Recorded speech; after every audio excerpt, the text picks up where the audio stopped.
Hi there. Welcome back to Speak English Basics. I'm Jack, and today we're going to talk about an important part of English grammar, conditionals.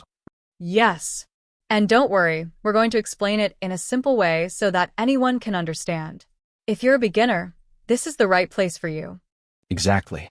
So, Emma, can you start by explaining what conditionals are? Sure.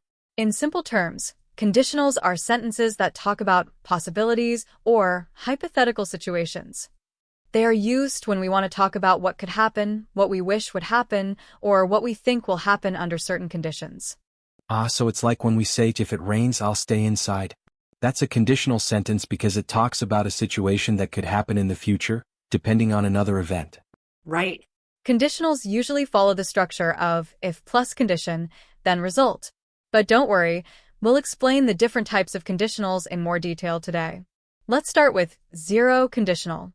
Then zero conditional is used when we talk about things that are always true. These are situations that are facts, things that happen every time without any exceptions.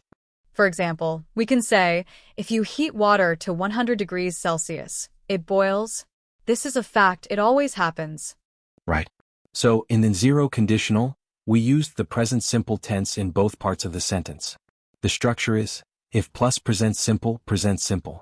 Here are some more examples. If you touch a flame, it burns. If you mix red and blue, you get purple. If it rains, the ground gets wet. All of these are facts, right? They don't depend on anything else happening. They always happen. Exactly. The zero conditional is super easy to use because you're just talking about facts or general truths. Now, let's talk about the first conditional. This is used when we talk about things that are likely to happen in the future, depending on something else happening first. So, this is used for real situations, things that can actually happen. The structure is if plus present simple, will plus verb. For example, if it rains tomorrow, I will take an umbrella. This means that if it rains, I am likely to take an umbrella. It's not a fact, but it's a possible situation. Yes, and here are some more examples. If you study hard, you will pass the test. If I see her, I will say hello. If we leave now, we will arrive on time.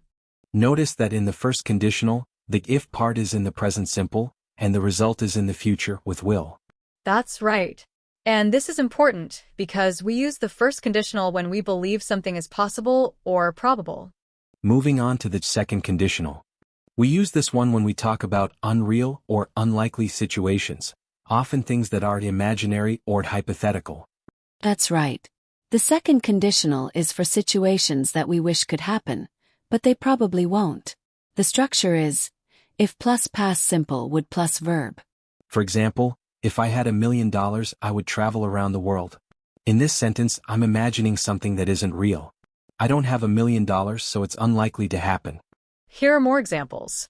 If I were you, I would talk to her. If we lived in Paris, we would eat croissants every morning.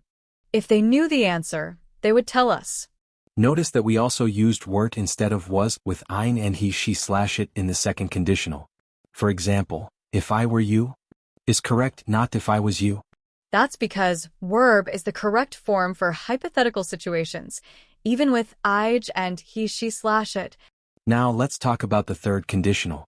This is used to talk about past situations that didn't happen, and the imagined result if they had happened. So, we use the third conditional to talk about regrets or things we wish we had done differently. The structure is, if plus past perfect would have plus past participle.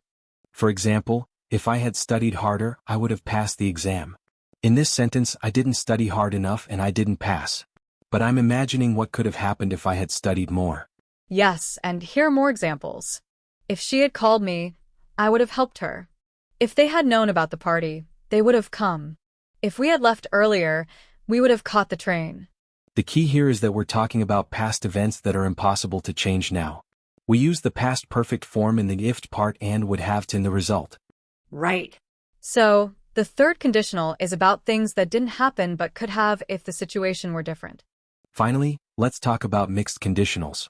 These are a combination of the different conditionals, where the if part is in one tense, and the result is in another. Yes. For example, if I had studied harder, I would be a doctor now. In this sentence, the if part talks about the past, studied harder, and the result talks about the present. I would be a doctor. Another example could be, if she weren't so busy, she would have come to the party. Here, the if part talks about the present, she isn't busy, and the result talks about the past, she didn't come. Mixed conditionals can be a little tricky, but they are useful when we want to express situations where the past influences the present or the present influences the past. Alright, that was a lot of information, but I hope you all feel more confident using conditionals now. Yes, just remember conditionals are about possibilities, whether it's things that always happen, things that could have happened, or things that are just imaginary. Yes, just remember conditionals are about possibilities, whether it's things that always happen, things that could have happened, or things that are just imaginary. And leave us a comment if you have any questions or need more examples. We'd love to help you out. Thanks for watching Speak English Basics. See you next time. Bye for now.